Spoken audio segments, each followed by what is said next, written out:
Meus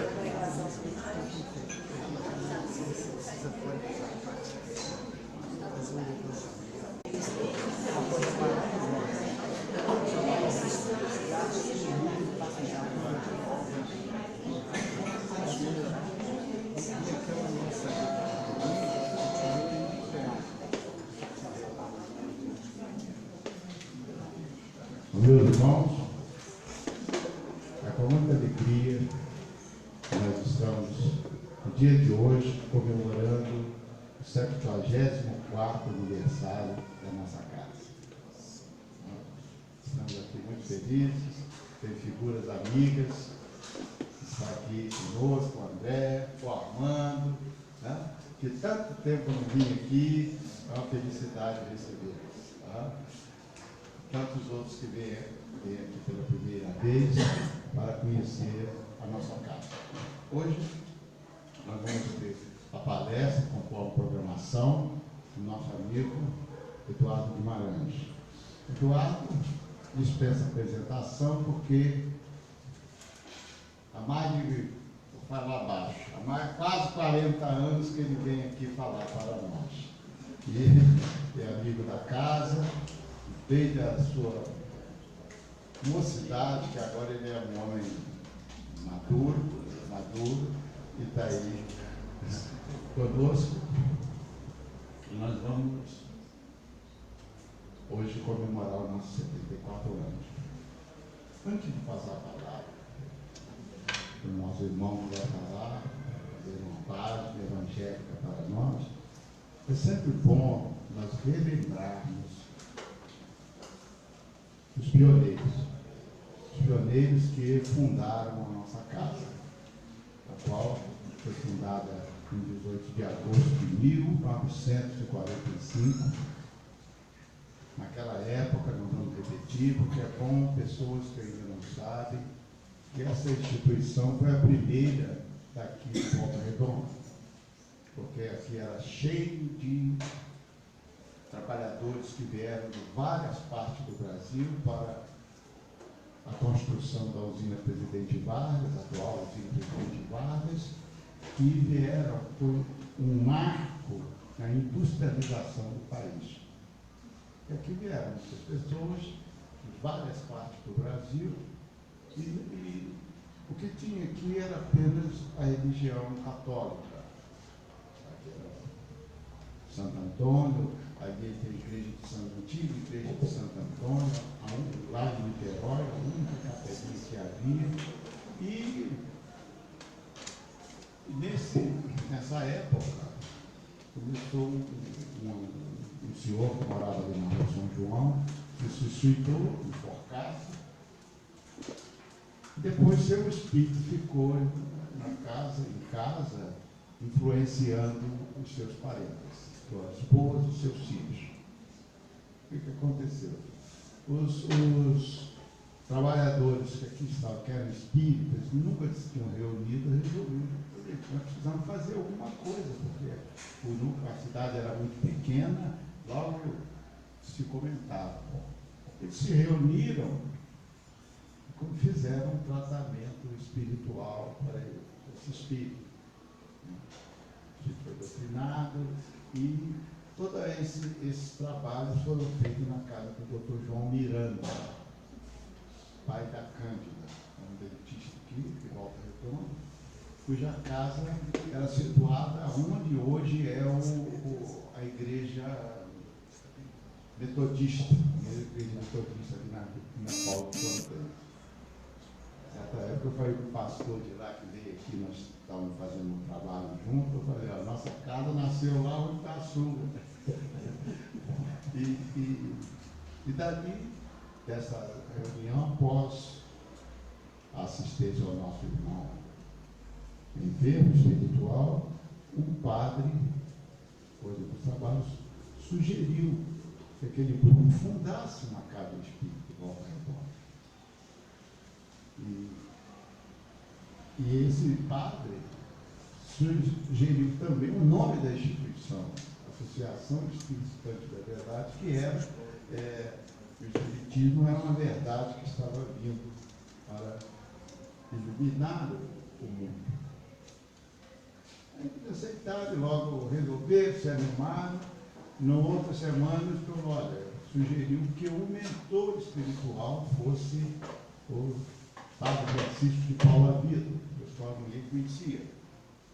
Aí o padre, o padre aceitaram e se reuniram e no dia 18 de agosto fez a primeira assembleia de fundação da casa, cujos nomes dos principais fundadores estão, nós sempre publicamos no editorial do mês de agosto. Depois vocês vejam o nome, né? O Sobral, o Adalto. Nós conhecemos alguns desses, quando nós pesquisamos para fazer um pequeno livreto histórico da nossa casa. Então havia naquela época que escrevíamos o livreto, o opúsculo, nós conhecemos 6 dos 9 fundadores. Eu peguei a versão de cada um e fui fazendo, porque você sabe, cada um tem uma sua versão. Então fiz alguns ajustes, depois mostrei ao primeiro presidente da casa, o Adalto, isso mesmo, aconteceu aí. E hoje nós temos história. Então, é com muita alegria que a gente hoje comemora os 74 anos. Dessas épocas para cá, tantos passados por aqui, tantos, se fosse numerar, seria muito grande.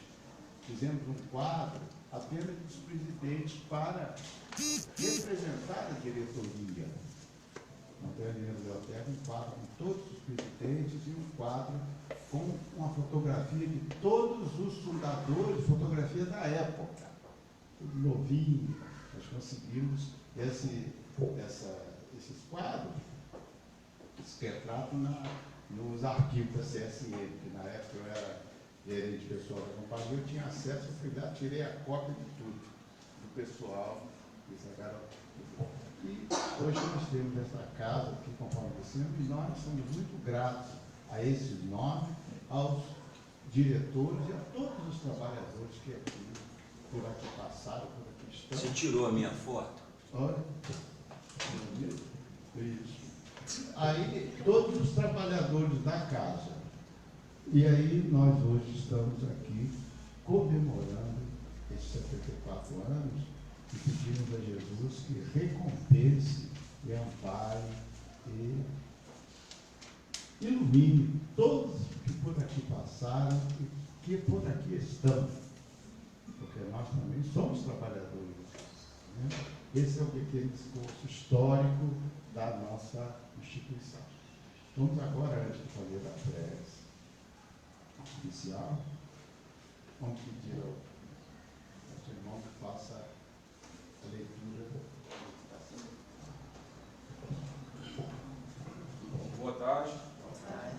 Do livro Pão Nosso, o Chico Xavier, pelo Espírito de Emmanuel, lição de número 90, o trabalhador divino.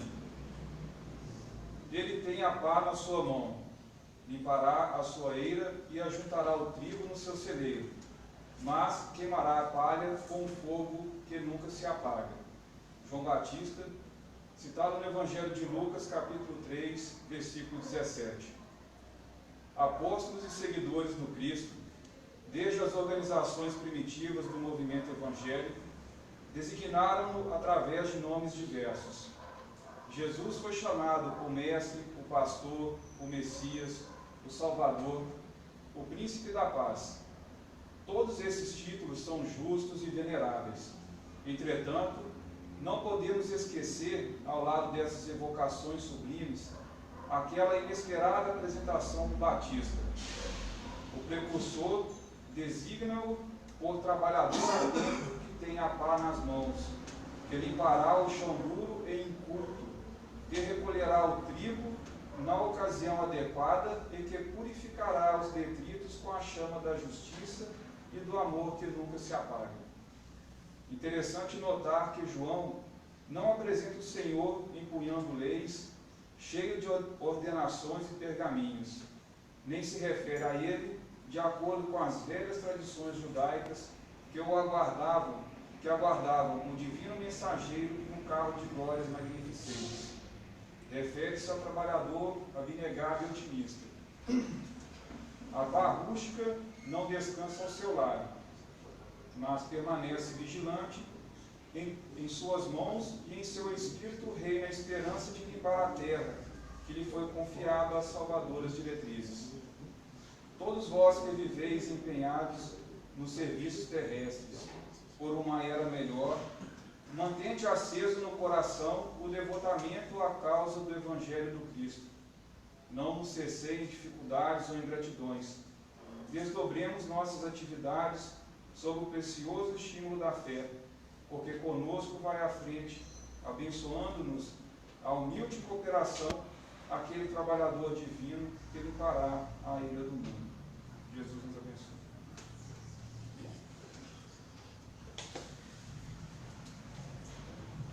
Após essa belíssima página do trabalhador, nós vamos levar nosso pensamento ao alto.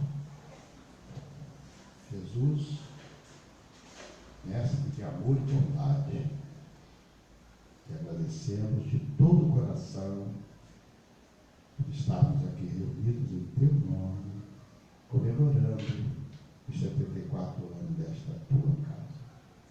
Agradecemos-te, Senhor.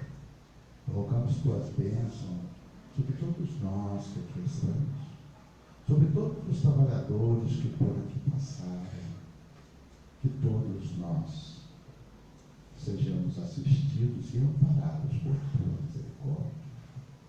Rogamos ainda, mestre, que nos trabalhos da tarde de hoje, nosso irmão Eduardo seja inspirado, pois ele falará sobre um dos seus maiores trabalhadores, Paulo de Tarso.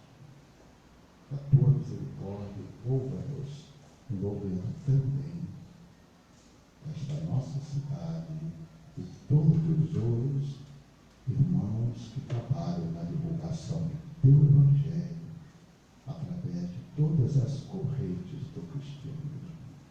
Todos, Senhor, possamos trabalhar primeiramente pela nossa própria melhoria íntima e divulgar os teus ensinos através dos nossos exemplos. Assim, Senhor, agradecidos nós iniciamos a palestra, passando a palavra ao nosso irmão Eduardo. Seja conosco, Jesus. Assim seja. Para passar a palavra para o Eduardo, vou falar que o Eduardo, esse ano de 2019, está começando uma nova carreira. E agora também é escritor, e hoje vai lançar aqui o seu primeiro livro. O primeiro livro é um livro sobre exatamente sobre Paulo, a fé e a razão, a teologia de Paulo e o Espiritismo. Muito interessante o livro, estudo sobre duas epístolas. Então, Romanos e Gálatas. Muito interessante. Nós já lemos alguns capítulos esta noite, aprendemos muita coisa e todos aqueles que estudarem, seja de qualquer corrente do cristianismo, terá muito que aprender. Okay? Com a palavra do nosso Eduardo.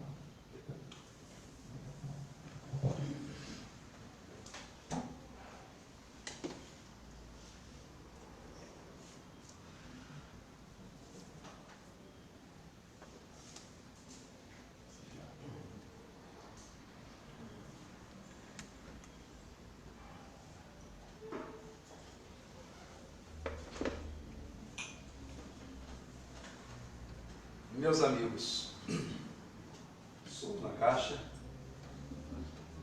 caixa, não, está baixo. Vocês estão aqui do meu lado. Ao operador. Agora sim. Eu vou falar até de novo. Meus queridos, boa tarde a todos. Boa tarde. Então, que sejam as minhas palavras iniciais de profundo agradecimento por estar mais uma vez participando do aniversário da Sociedade Espírita Estudantes da Verdade. Como disse o Luiz, imaginem que há quase 40 anos a gente vem a essa instituição. Claro que não é porque eu seja velho. Comecei a fazer palestra, tinha 2 aninhos de idade. Minha mãe dizia que eu já falava que era uma beleza. Mentira. Em verdade, começamos cedo. E desde muito cedo, o nosso amigo aqui vem nos dando a oportunidade de mobilizar a fala. Eu me lembro, Luiz, do Atanael Moura Maia, de Lavras. Você o conheceu de referência. Era uma pessoa muito espirituosa e que eu gostava imensamente. Pai da minha querida amiga Angélica Moura Maia. O Atanael era muito espirituoso. E Lavras também, lá no oeste de Minas, é uma cidade que eu já visito há muitos anos. Em dado instante, um ano que eu estive lá, o Atanael me apresentando dizia: "Seu Eduardo está aqui conosco mais uma vez e deverá estar aqui muitas outras vezes, porque agora até que ele fala melhorzinho. Na época ele vinha aqui gaguejando, a gente aceitava ele, agora que ele está melhorzinho, ele tem de falar para nós." Então, Luiz, vem pegou ainda gaguejando também e me deu a oportunidade de falar nessa casa bendita, nessa casa protegida pelas falanges do alto. Nós não temos ideias, queridos. Estamos num auditório que bem se assemelha a um auditório de clube. Podia ser o da uma igreja, de uma instituição beneficente. Na sua feitura exterior, ele assemelha-se a qualquer auditório. Tem uma mesa de trabalhos, cadeiras e público. Mas o ambiente espírita é diferente. Aqui se associam vibrações deste e do outro plano. E alguns desses nomes, ou algumas dessas criaturas que aqui estiveram, algumas delas tive a oportunidade, o privilégio de conhecer. Certamente nesse dia eles aqui vêm fazer a festa espiritual. E devem se olhar reciprocamente, um ao outro, e dizer: não é que valeu a pena? Não é que a obra está se perpetuando, está continuando?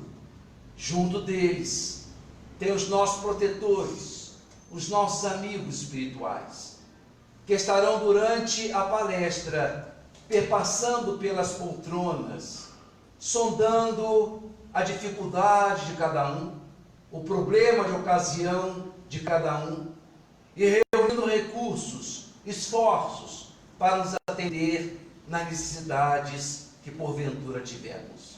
Então esse ambiente diferente, ele se separa, se diferencia completamente de qualquer outro ambiente, embora exteriormente, na feitura exterior, seja semelhante aos outros. Então, que Deus nos abençoe e tenhamos uma tarde de paz, uma tarde de fraternidade, uma tarde de engrandecimento espiritual.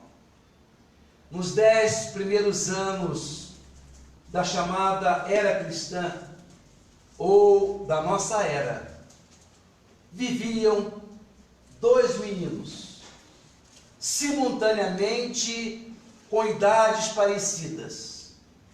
Um deles, perdido lá nas montanhas de Nazaré, empunhando a garlopa, o martelo. Esse menino nem nome parecia ter, pois que chamavam-no o filho do carpinteiro. O outro, nascido lá pelos lados da Cilícia, em Tarso, Dizem que nasceu um garoto frágil, de constituição física frágil. Alguns descrevem-no um tipo longilíneo, alto, esguio, enquanto outros se referem a ele com um tipo batoque atarracado, de pernas grossas. Seu nome semítico, que lhe deram seus pais israelitas, Saulo. O seu nome latino, de cidadão romano, Paulo. Paulo de Tarso. Quem foi Paulo? Deixemos que ele próprio se apresente.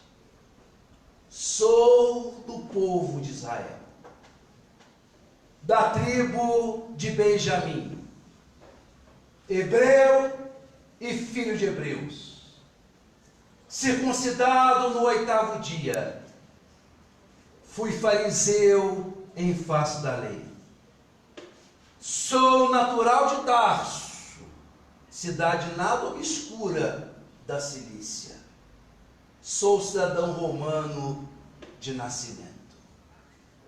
Lá pelos seus 5 ou 6 anos, Paulo frequentou o que hoje nós chamaríamos o jardim de infância.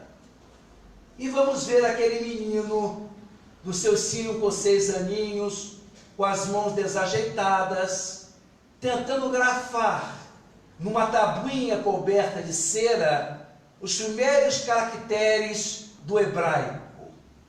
Lá pelos seus 10, 12 anos, Paulo teve de memorizar o 5º e 6º capítulos de Deuteronômio, que vem a ser um resumo, uma síntese da lei judaica.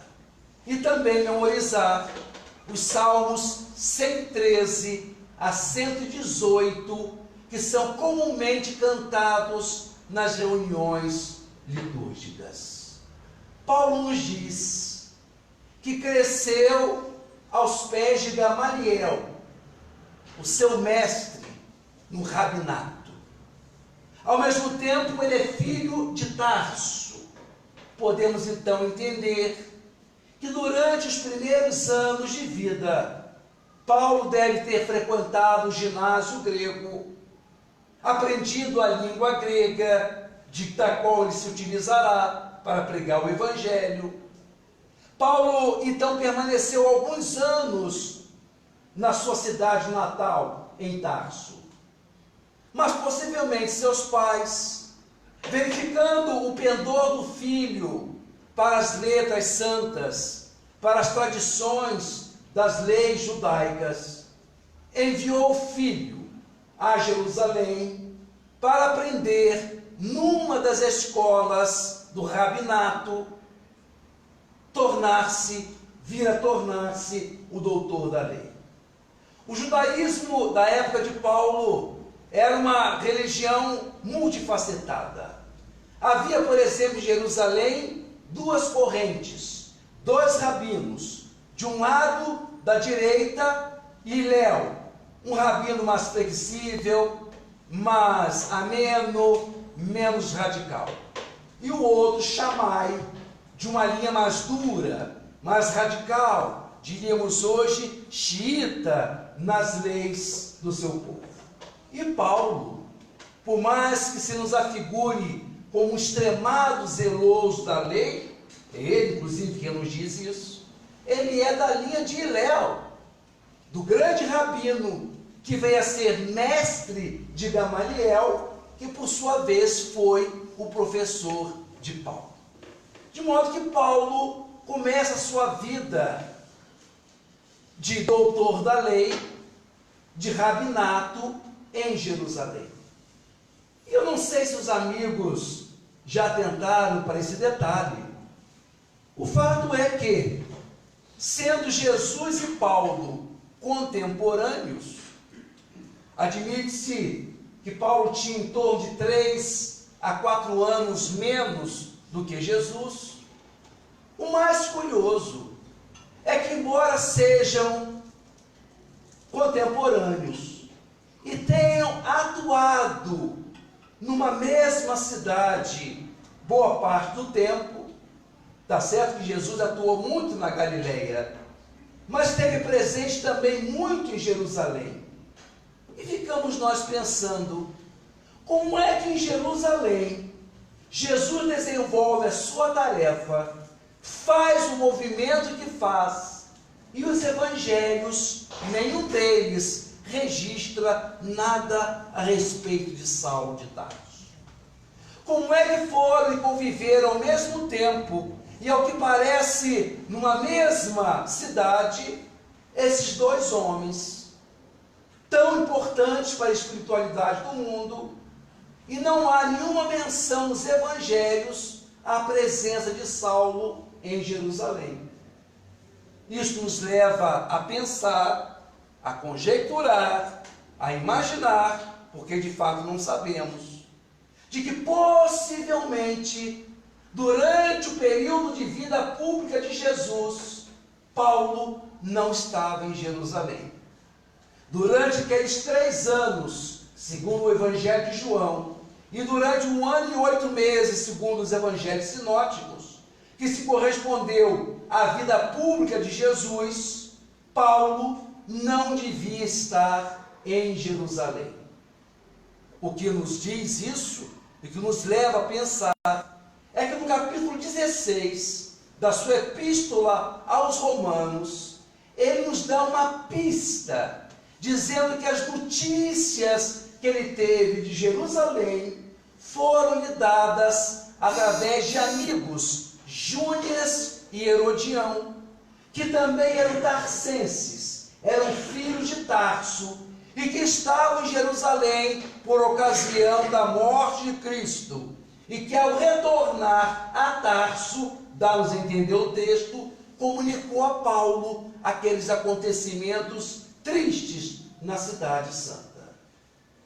E é por isso então que o nosso zeloso guardião da lei, aquele que, segundo ele próprio, durante a sua época de aprendizado, de aluno, não tinha nenhum na sala melhor do que ele. Eu, quando ouço Paulo dizer isso, parece a gente falando, né? Mas no meu tempo era o melhor aluno. Quase que é isso que Paulo está dizendo. Da minha época, ninguém me barrava no rabinato, no conhecimento da lei. E é por isso então que ele volta a Jerusalém e encontra uma cidade convulsionada. Encontra, por exemplo, um jovem de fala grega, também um judeu helenista, portanto um judeu nascido fora das cercanias da Palestina. Encontra um judeu de fala grega naquela tarde na sinagoga dos Cilícios. Em Jerusalém tinha várias sinagogas. Numa havia no frontispício escrito em hebraico e em grego, Sinagoga dos Cilícios, porque era ali que os judeus de fala grega costumavam ouvir, memorizar, decorar, recitar a Torá. E naquele dia está um jovem levita, um homem grego, de fala grega, um judeu helenista convertido ao cristianismo, seu nome Estevão.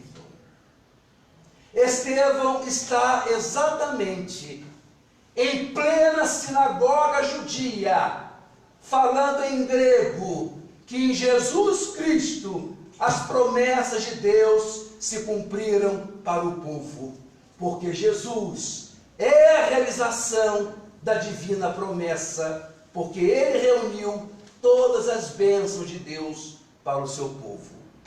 E isso irrita o nosso outro judeu de fala grega, Saulo de Tarso. Como?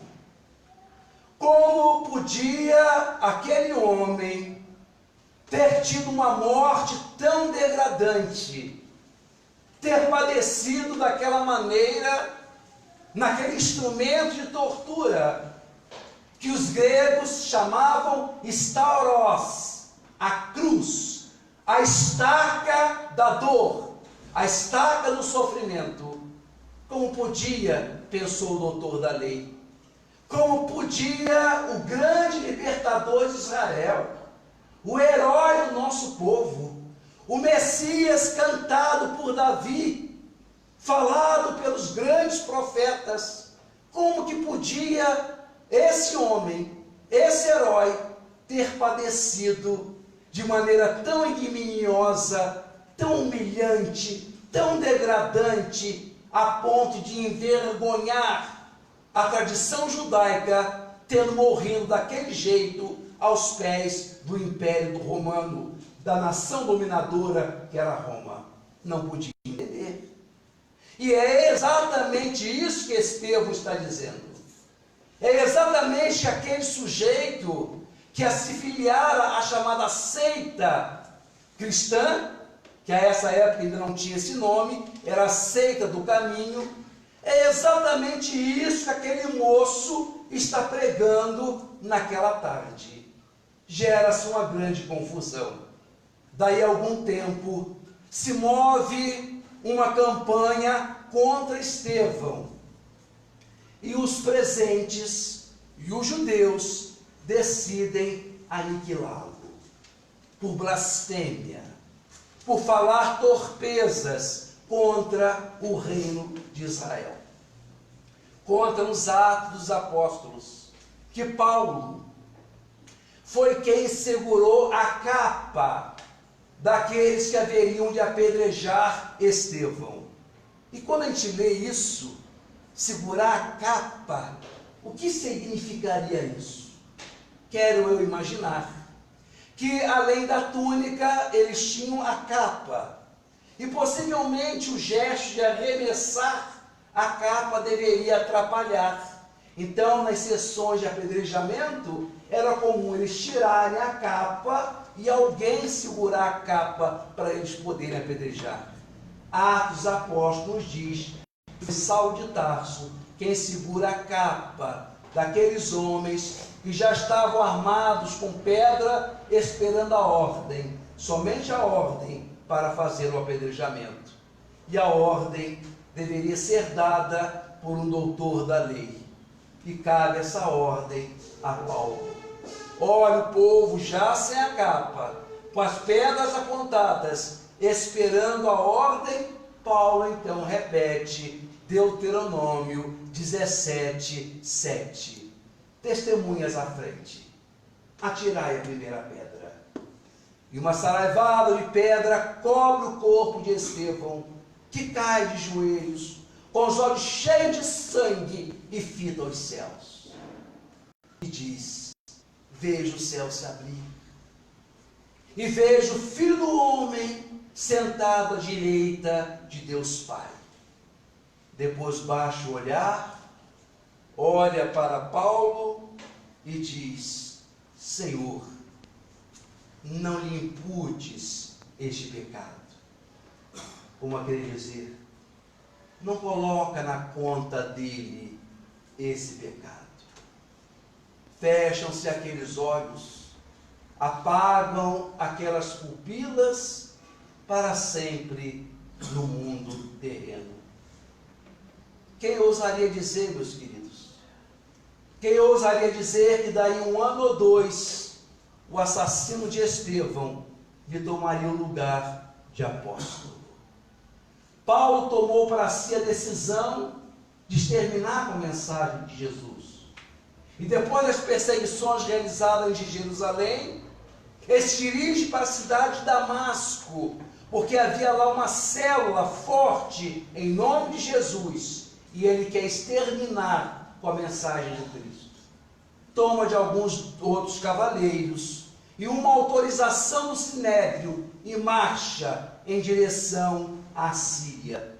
Hoje, abrindo parêntese, quando o nosso noticiário nos traz Damasco, a capital da Síria, tão destruída, quando vemos milhões de refugiados abandonando esse país, ficamos nós imaginando que foi às portas dessa cidade, já vendo ao longe os prédios da capital síria, que o doutor da lei teve aquela experiência que mudaria todo o resto da sua existência.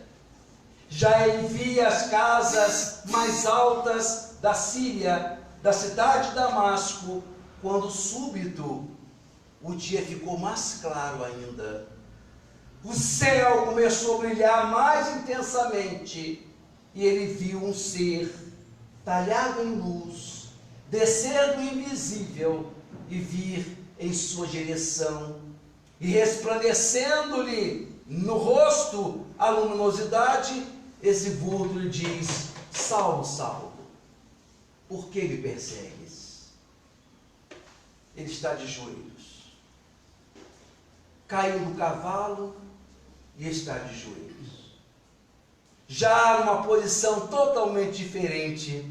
Olha aquele vulto e pergunta: quem sois vós, Senhor?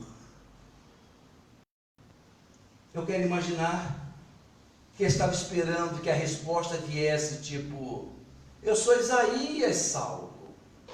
Eu sou Malaquias, que veio te dar forças e estímulo para continuar essa perseguição junto a esse maldito Nazareno. Eu sou um profeta de Israel, meu filho, para te dar estímulo a continuar a campanha. Mas não. A resposta foi totalmente desconcertante. Quem sois vós, Senhor? Eu sou Jesus, Saulo, a quem tanto persegues.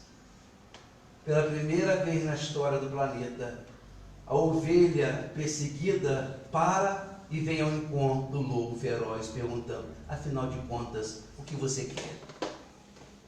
Senhor, o que queres que eu faça?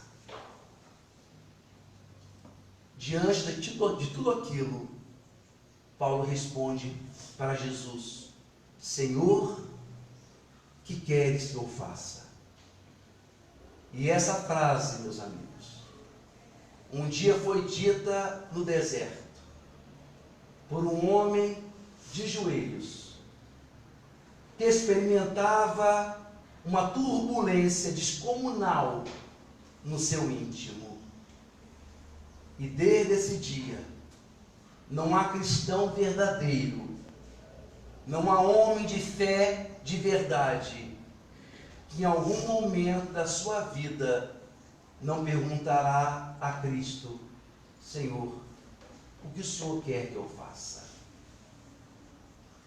Quantas vezes somos aturdidos por situações difíceis, por dilemas, e aqueles que pensam que têm solução para tudo, aqueles que acham que já aprenderam tudo e que é só surgir um problema que resolve, estão muito enganados, porque a vida constantemente vai lançando ideias novas, empecilhos, dificuldades novas. Então, de todos nós, em algum momento, se não várias vezes, todos vocês, como nós também, haveremos de perguntar inúmeras vezes: Senhor, o que queres que eu faça?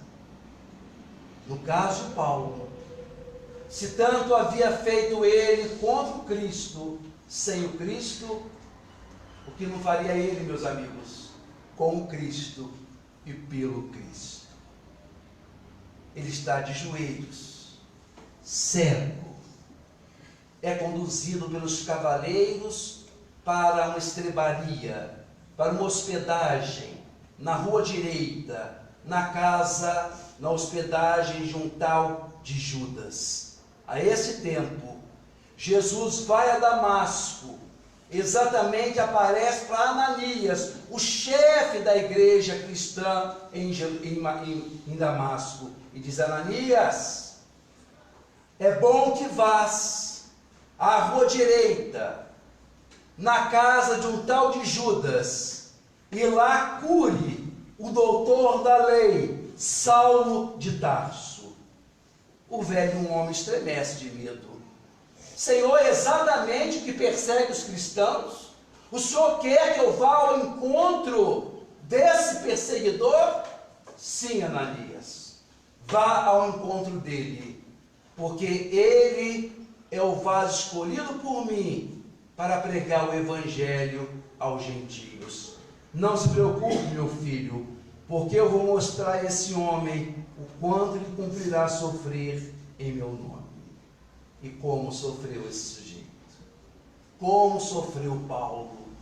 Escrevendo depois aos coríntios, numa pendenga em que os coríntios achavam que Apolo, orador, falava melhor do que Paulo. E a comunidade cristã de Corinto, imaginem, ao invés de amenizar, ao invés de contemporizar, havia aquele grupo que estabelecia rixa, dizendo que as palestras de Apolo eram muito mais bonitas do que as de Paulo. Olha que coisa interessante. Ainda bem que hoje em dia a gente não faz isso, não é, meus irmãos? É só aqueles cristãos primitivos e imperfeitos, a gente não faz isso.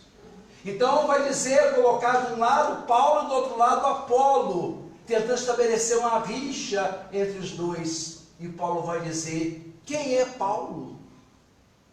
Quem é Apolo? Todos somos servos de Deus. Eu plantei, Apolo regou, mas quem dá a vida é Deus. Dizem que eu não sou bom orador, é verdade, mas é porque eu falo a mensagem de Jesus. Se eles são apóstolos, muito mais eu, pelos sofrimentos, pelas angústias, pelos padecimentos. Dos judeus recebi 5 vezes os 40 chibatadas menos 1. 3 vezes naufraguei, 1 vez fui apedrejado, 3 vezes tive de fome, morrendo em alto mar, sofri padecimento no rio, no mar, no deserto, na cidade. Então sou eu, apóstolo de Jesus, muito mais pelos sofrimentos. Jesus sabia que estava pedindo a ele, vá, Ananias, porque esse é o vaso escolhido por mim para pregar a minha mensagem ao povo estrangeiro, aos gentios, aos de outra raça. E esse é o trabalho de Paulo, queridos. Coube a ele ampliar a mensagem cristã, que até então estava subjugada ao povo judeu. Então caberá a Paulo jogar a rede do evangelho a uma distância infinita, de modo a reunir sob a mesma graça de Deus todas as criaturas unidas pela fé. Não aqueles que aceitavam os rituais do judaísmo, porque se a graça viesse somente para os judeus, todas as pessoas que quisessem se aproximar de Jesus deveriam se tornar prosélitos, aceitar o judaísmo. Paulo respeita o seu judaísmo. Até o final ele vai se dizer israelita. Então as obrigações da lei eram necessárias, importantes para os judeus. O problema de Paulo é quando as criaturas, quando os judeus convertidos ao cristianismo, achavam que os gentios, para encontrar Jesus, deveriam também aderir aos rituais judaicos. Esse é o grande problema. Ele vai se tornar circunciso no 8º dia, ele vai ser atento à lei da alimentação, ao sábado como um dia sagrado, mas o grande problema de Paulo é que deverá reunir sob as graças de Deus, sob as bênçãos de Jesus, todos os povos, inclusive aqueles que não realizam esses rituais diferenciadores. Por isso que Paulo é o apóstolo da fé, porque ele estabelece a fé como um denominador comum em todas as criaturas. Não a fé enquanto crença, porque a fé crença, ela pode ser judaica, ela pode ser maometana, ela pode ser islamita, ela pode ser hindu, ela pode ser candomblessista, umbandista, espírita, católica, mas a fé não. A fé na substância, a fé na essência, a fé como um processo que está na base do ser, isso está presente em todas as criaturas. É por isso que Paulo é o grande advogado dos gentios, é o grande paladino da liberdade cristã, porque ele vai defender a mensagem de Jesus para os não-judeus, para todos aqueles que tivessem fé. A questão aparece em Gálatas. A primeira confusão aparece na sua carta escrita aos Gálatas. Gálatas é uma carta pequena, e eu digo que é uma carta de desaforo. Gálatas é a carta em que Paulo está mais à vontade. E como acontece com a gente, com os amigos, a gente quando se sente bem com os amigos, a gente não fala o que vai na cabeça, e depois a gente cobre, vai atrás, juntando os cacos, não é assim? Quando a gente tem um amigo, a gente fala para ele o que a gente pensa na cabeça, e depois a gente resolve. É assim que Paulo fala aos Gálatas. Ele tem cheio de amor pelos Gálatas. Havia sido recolhido pelos Gálatas em morte, em doença de morte, e foi salvo pelos Gálatas. Então ele tinha muito carinho pelos Gálatas. Prega o Evangelho junto aos Gálatas. Não nutre um enorme amor pelos Gálatas, a mensagem libertadora de Jesus. Só que depois que Paulo sai da Galácia, para lá vão alguns judeus que não aceitavam essa visão mais ampla e tentam dizer que para se acercar de Jesus, deveriam submeter aos rituais judaicos. Paulo não aceita isso. Então ele vai se opor tenazmente a qualquer tentativa de segregar a fé. Todo o sistema religioso que acha que o seu caminho é melhor do que os outros está contra o pensamento paulino, porque a fé é um patrimônio de todos nós. Nesta hora, quem sabe, na sinagoga, o judeu está com os pés cruzados, balançando o corpo, numa homenagem aos seus antepassados, que cruzavam os desertos em lombo de mulas e de camelos, e por isso andavam balançando o corpo.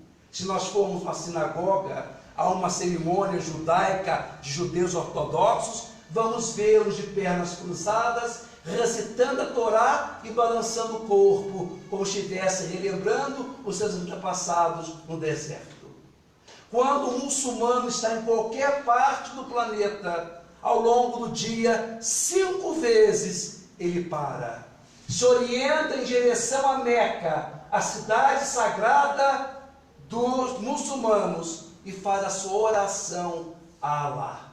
No domingo pela manhã, o católico vai à igreja e de olhos fixos no altar, sempre levanta, repete amém, amém, amém, com os olhos fixos no altar.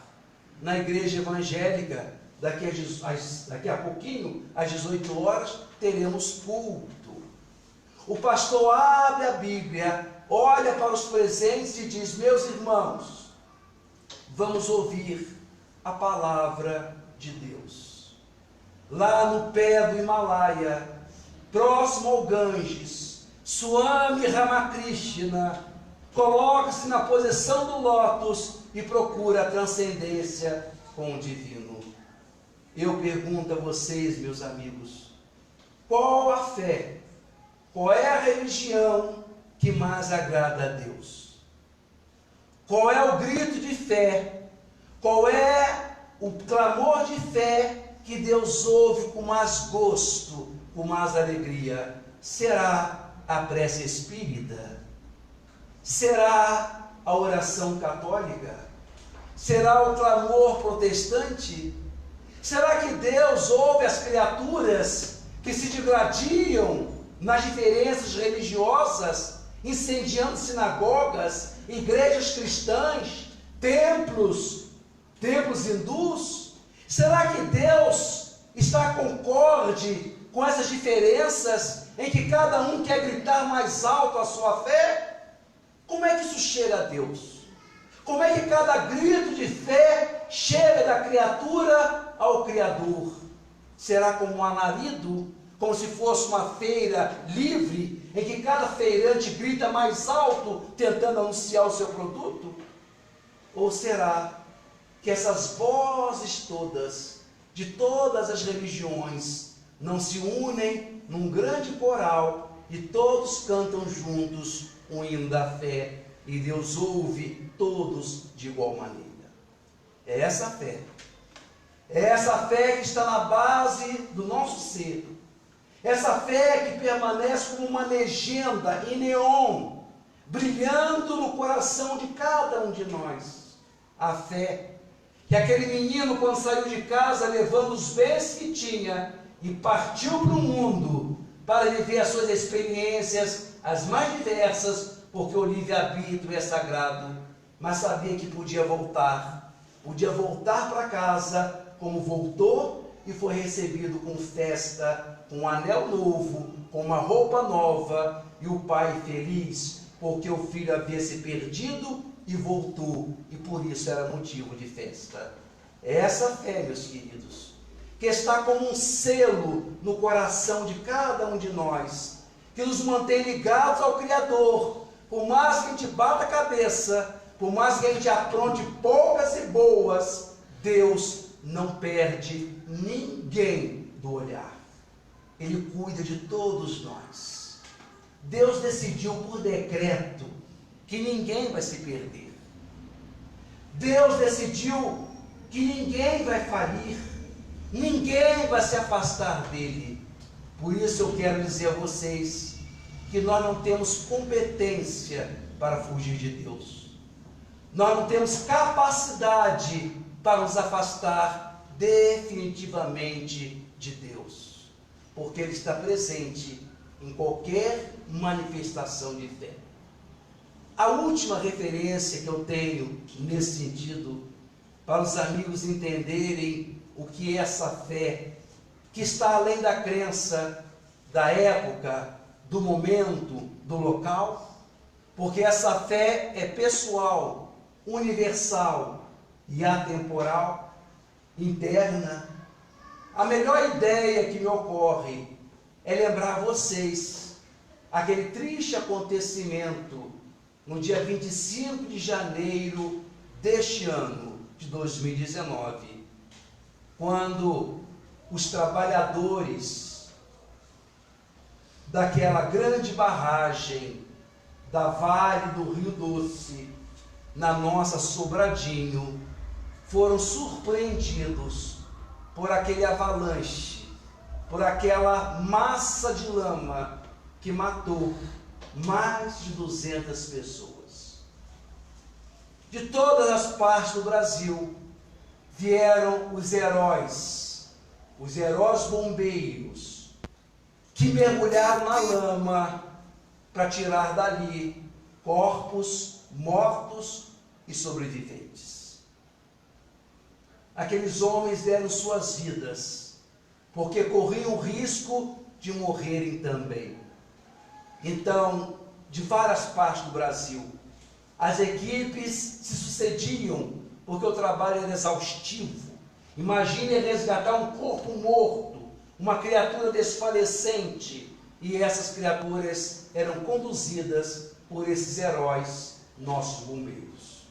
Até que, quando encontravam um defunto, quando os nossos bombeiros achavam um corpo morto, mesmo cansados, exauridos, esgotados, sentiam que aquele momento era um momento especial, era um momento de fé. Então nossos bombeiros paravam o que estavam fazendo, todos eles naquele grupo, paravam, e quem olhava de longe via aqueles ali reunidos em torno daquele defunto, porque eles paravam por alguns instantes e faziam uma pequena oração a Deus, conduzindo a criatura morta. Nisso, o governo de Israel se compadeceu das nossas mazelas e achou por bem mandar para o Brasil os bombeiros israelenses. Esses homens são treinados no deserto, têm expertises em salvamento, porque são treinados para isso. E veio uma tropa enorme de bombeiros israelenses se juntar às equipes dos bombeiros brasileiros para salvar brasileiros. Se juntaram ali, mexeram e se enxafurdaram na lama como se fosse um brasileiro. Os nossos homens, alguns, a maioria talvez, não falavam inglês e muito menos hebraico, mas entendiam que a missão era salvar vidas, e para isso não precisa se falar. Mas quando acharam o primeiro defunto, os nossos bombeiros ameaçaram fazer uma oração. Mas era uma situação estranha, porque a oração era dirigida a Jesus, que os bombeiros israelenses não aceitam como Messias. Era uma oração dirigida a Deus cristão, a Deus de Jesus, a Deus do Novo Testamento, esse Deus que não confere com o Deus de Jeová dos judeus. Como? Como submeter aqueles homens que vieram das lonjuras do Oriente ajudar-nos a orar a nossa fé, como se estivesse violentando, constrangendo a orar do nosso jeito? Alguém teve uma ideia genial, meus amigos. Alguém ali teve a ideia de, ao invés de pararem e fazerem uma pequena oração, decidiram todos pararem e fazerem um instante de silêncio, porque no silêncio cada um podia orar ao seu Deus, do sua maneira, da sua forma, e Deus certamente ouviria todos esses clamores, porque a fé é muda. A fé que está nos corações de cada um de nós, ela não tem um verniz, ela não tem uma expressão, ela está no coração de cada um de nós. É essa fé. É essa fé que eu costumo dizer que é como uma espécie de Wi-Fi divino. Nessa época de tecnologia, a gente quer sempre estar conectado. A fé é a maneira que nos mantém essa conectividade com Deus. Às vezes o tracinho está pequenininho, quase um pontinho, é quando nós estamos muito mal. A verdade é melhor que seja que os tracinhos estejam todos cheios, porque mantém a nossa conectividade com Deus. É esse homem, o nosso ex-Saulo e o nosso admirável Paulo de Tarso, que se constituiu no grande divulgador da mensagem do Cristo por entre todos os povos. Não somente os judeus, não somente aqueles que aceitavam os cultos e rituais judaicos, mas todos os homens munidos de fé, porque Jesus veio para todos, porque Deus é um só, Pai de todos nós. Ao final da sua trajetória, depois de 30 anos de trabalho, Paulo está preso naquilo que hoje se chama o cárcere mamertino, ou cárcere Tullianum, que foi o cárcere em que Paulo esteve em Roma. Paulo está ali, enquanto seu processo está correndo nas mãos do imperador, e ele sabe que a decisão lhe será desfavorável. E ele quer ainda instruir alguém. Ele quer trazer a sua mensagem uma vez mais. E institui Timóteo, o neto de Loide, para ser o testamenteiro das suas últimas vontades. Então escreve ele a primeira epístola a Timóteo, dizendo assim: apressa-te em visitar-me o quanto antes, meu filho. Ele está preso. ele está no calabouço, escreve a sua epístola a Timóteo. Apressa-te em visitar-me o quanto antes, meu filho. E quando vier, se possível, Timóteo, passe em Troade, e na casa de Carpo apanhe a minha capa, os meus livros e os meus pergaminhos.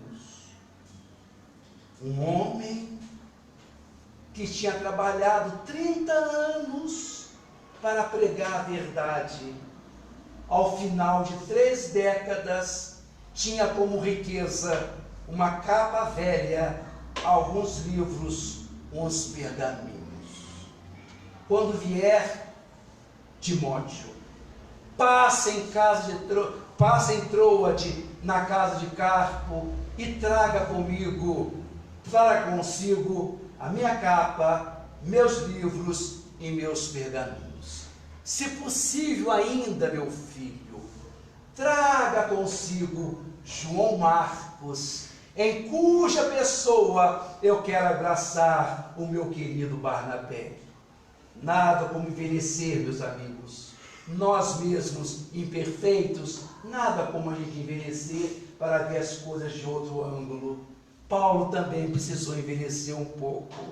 Paulo também precisou vencer alguns anos para ver as coisas um pouco diferente. Quando ele pede a Timóteo que traga consigo João Marcos, ele se lembra de 25 anos antes, quando na primeira viagem apostólica, o jovem Marcos, filho de boa família, acostumado a certo conforto, decide ir com ele e Barnabé fazer a viagem apostólica de pregar Jesus. Mas a menos de meio caminho, o garoto começa a sentir o desconforto de uma estrada perigosa, dormir ao relento, frio, bandido, bichos, fome, sede. Em dado instante, não aguentando, vira-se para o tio e diz: tio, eu quero voltar para casa. Um adolescente mimado. Tio, eu quero voltar para casa porque isso não é vida para mim.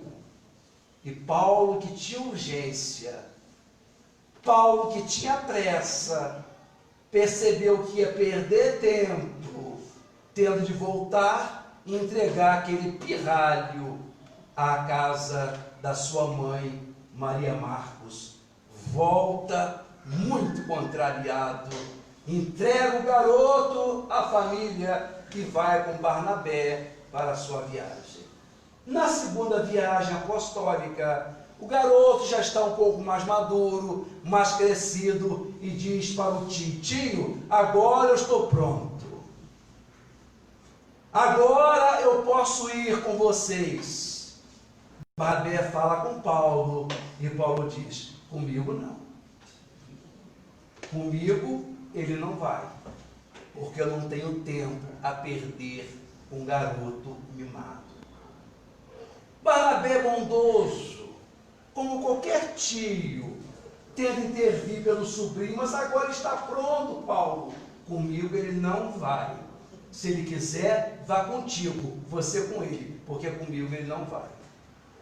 E é assim que nós nunca mais ouviremos falar de Barnabé. Nem Atos, nem as cartas de Paulo. Nada mais sabemos do primeiro companheiro de Barnabé. Aquele que tinha ido a Tarso, chamado para a missão, o nosso Barnabé, nunca mais ouviremos falar dele ao longo de todas as letras escriturísticas. 25 anos depois, está ele ao quebrado, velho, prestes a receber a condenação.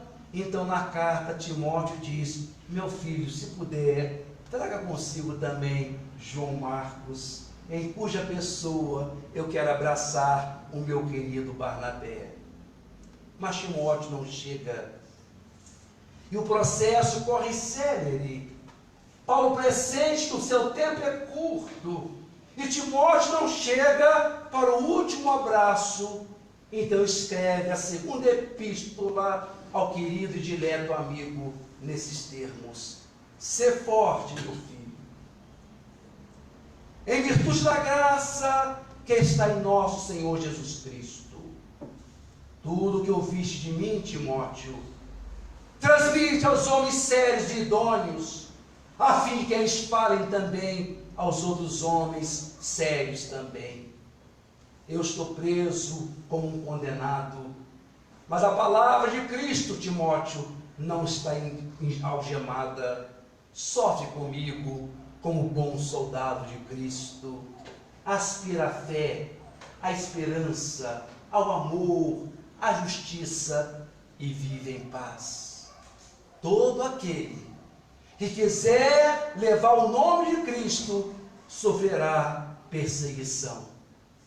Quanto a mim, Paulo escreve como se fosse aquele homem do campo que já trabalhou um dia inteiro, ou que trabalha na fábrica e já deu seu dia inteiro de trabalho e agora, com todo o direito, se dirige para casa para descansar, porque trabalhou o dia inteiro.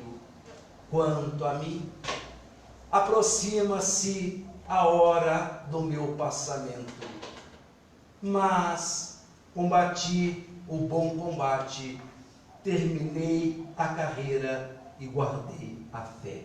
Muita paz.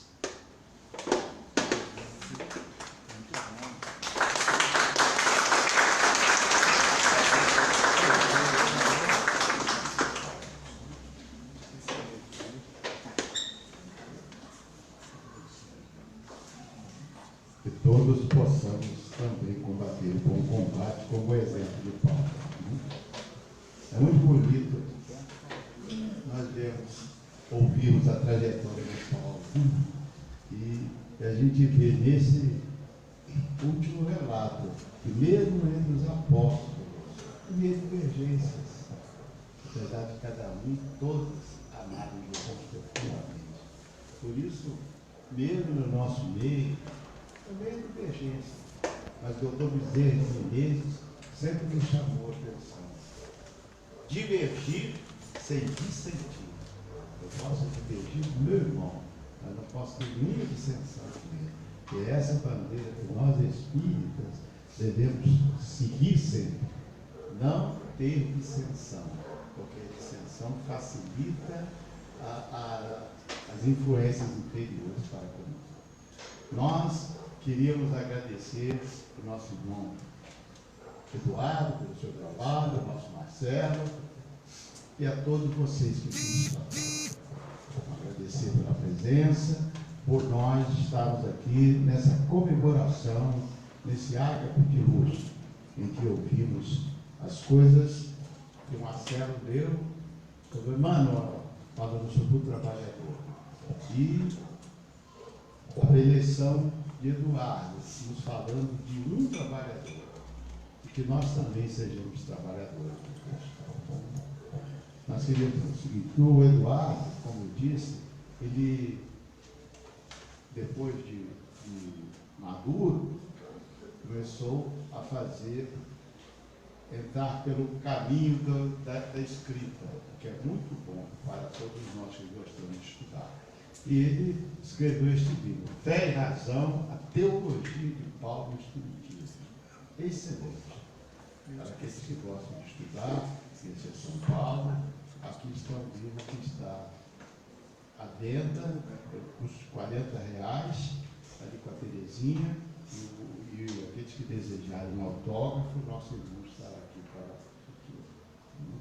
Eu já posso falar, eu já li 3 capítulos do livro. E aprendi muito. É muito bom e recomendável. Ok, gente? Nós queríamos dizer que essa palestra, ela está sendo televisada, está no Facebook, no YouTube, e está, quem quiser ver, é só entrar no Evangelho no Ar, Programa Espírita. Aí vocês verão, não só essa, como as anteriores e outras mais que estão lá. Ok? O Evangelho no Ar, Programa Espírita. Outra coisa é que Para encerrar as comemorações dos 74 anos da nossa casa, e domingo que vem nós teremos uma palestra cujo tema será A Família como Célula Básica da Sociedade. Olha que tema bonito, a família como célula básica da sociedade. E quem vai proferir para nós é o nosso Oswaldo Esteves Faria, o Vadim, que está aqui presente, que domingo que vem, o Vadim, levanta aí para aqueles que não te conhecem saberem quem é. O Vadim vai estar aí domingo que vem falar para nós, e todos vocês são convidados, entendeu? Então, agradecidos, nós vamos agora encerrar os nossos trabalhos e levando o nosso pensamento ao alto. Bondoso Jesus, te agradecemos de todo o coração por esse momento de paz e pela felicidade, Senhor, de estarmos numa tua casa comemorando os seus 74. Permita, Mestre, que teus mensageiros continuem assistindo esta casa e a todos os seus trabalhadores. Que assista também, Jesus, todas as tuas casas, dos vários segmentos do cristianismo, do protestantismo, do catolicismo, do espiritismo, que todas, Senhor, sejam assistidas, amparadas pelos teus anjos. Rogamos também, Senhor, a tuas bênçãos para o nosso país. Que os nossos governantes sejam do judiciário, do legislativo, principalmente do executivo, de todas as esferas, sejam municipais, estaduais e federal, sejam inspirados para que possam tomar as melhores decisões em benefício do nosso povo. Fortaleça-os no bem, Senhor, que as decisões sejam do interesse da população. Pedido por todos eles, rogamos também para os sofredores do corpo e da alma, que todos esses irmãos que estejam passando por algum tipo de dor possam ser amparados pelos Espíritos Consoladores. Assim, Jesus, agradecidos, nós encerramos as tarefas da tarde de hoje, dizendo: Jesus seja louvado.